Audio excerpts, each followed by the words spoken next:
Hey everybody, Ann here, and I gotta tell you, I have been suffering for the last week. Why? Well, because of the extreme heat. The heat index has been up to 111 and my generator wouldn't start, so I couldn't run the air conditioner. And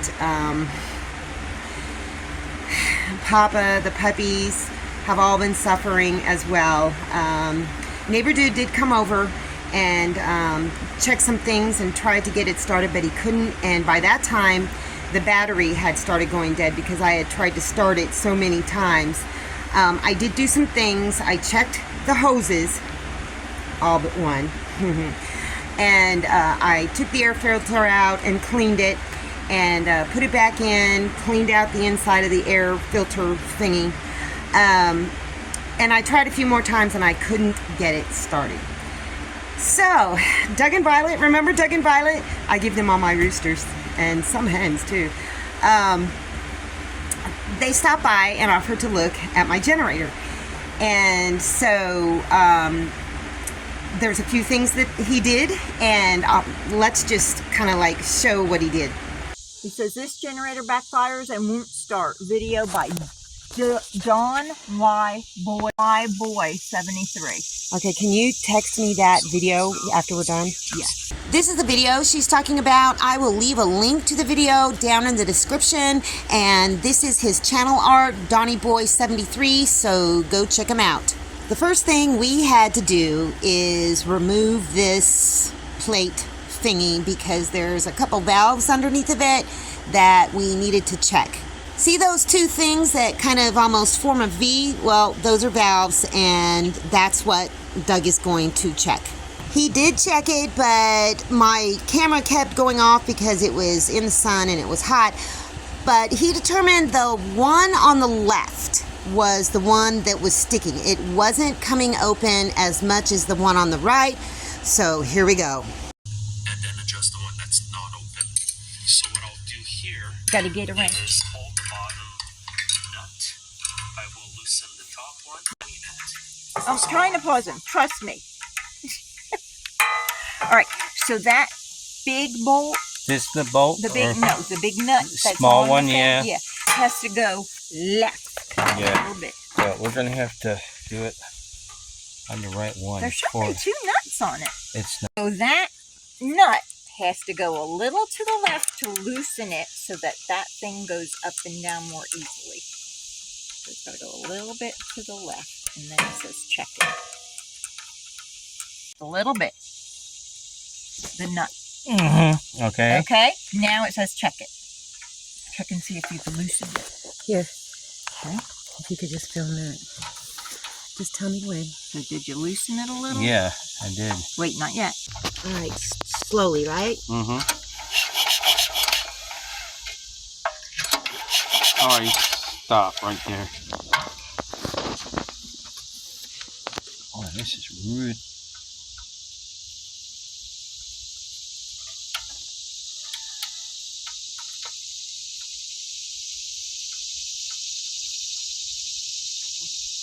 A little loose. Nothing like this one.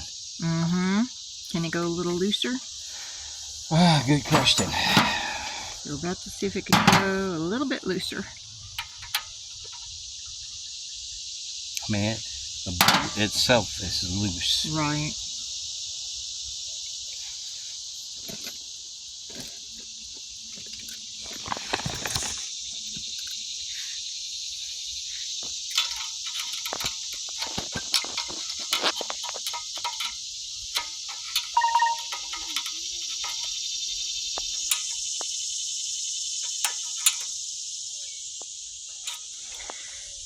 About as I can do it. I don't want to do any more because if you get it really loose, That whole nut will come off. yeah, exactly, and then you get really bad problems. So that's as loose as it can get. So, All right, do we want to try it?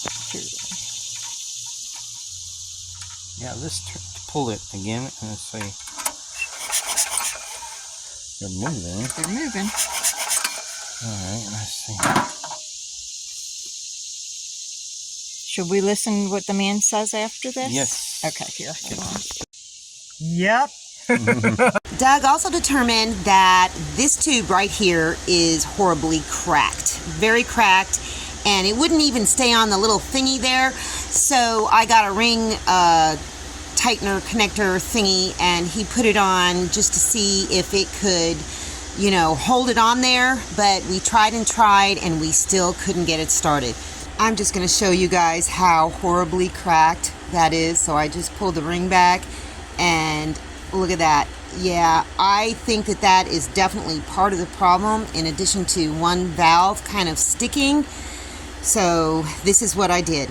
The first thing I thought of is getting some electrical tape and just wrapping it around and then reconnecting it, but I couldn't find any electrical tape. So I had bought this rubber tape a while ago to stop up some holes on the chicken coop, and I couldn't find it. I couldn't find the big roll of it, but I had one little piece left in a toolbox that was absolutely the perfect size. So I just wrapped it around the hose and reconnected it, put the ring clamp thingy on it, and voila. I had to pull the pull cord because the battery was essentially dead and it wouldn't start. So I put the little switch on the run. I opened up the choke halfway because that's the only way I can get my generator started. And I pulled the pull cord once, and it started right up. So the Duramax is supposed to charge the battery as it's going. So I'm just going to let it run for a while. And I'm in here staying cool. Pop and the puppies are in here staying cool. But, oh, that's one thing that you can check. If you pull the pull cord and it just pulls really easily, you know, it's probably a compression problem. And you could just pull it really super easily. But after Doug messed with the valves and opened up that one a little bit better, and he actually almost got it started after he connected the hose back up, but it just wouldn't start. So I thought, you know what, I think it's the hose in combination to the valve thingy. But before he started messing with things, you could just pull that cord like it was nothing. And after he did his thing and I put the tape on the hose, it resisted. There was some resistance there. I just pulled it once and it just barely chugged. And then I opened up the the choke thing, and it started right up.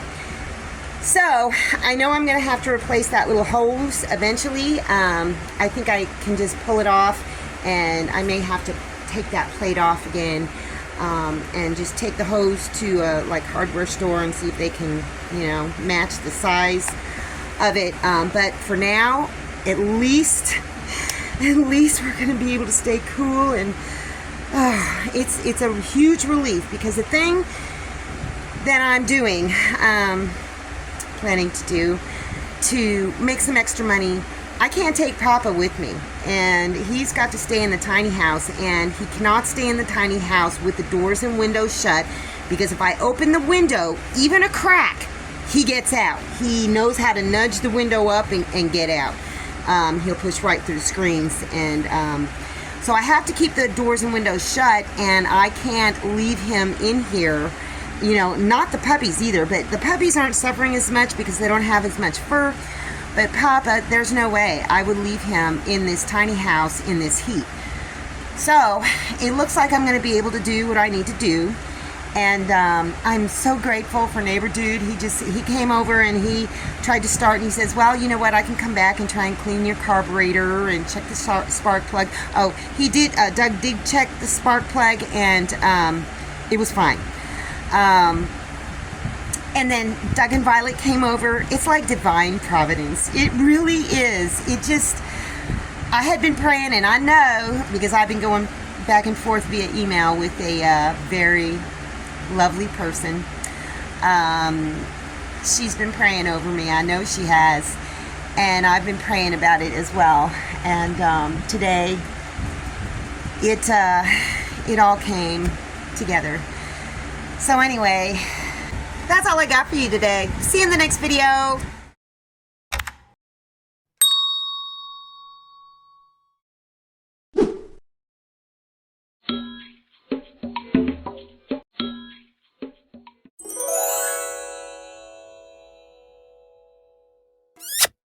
Thanks for watching, everybody. I hope you enjoyed the video. Make sure you like, subscribe, hit the bell, and y'all have a good one.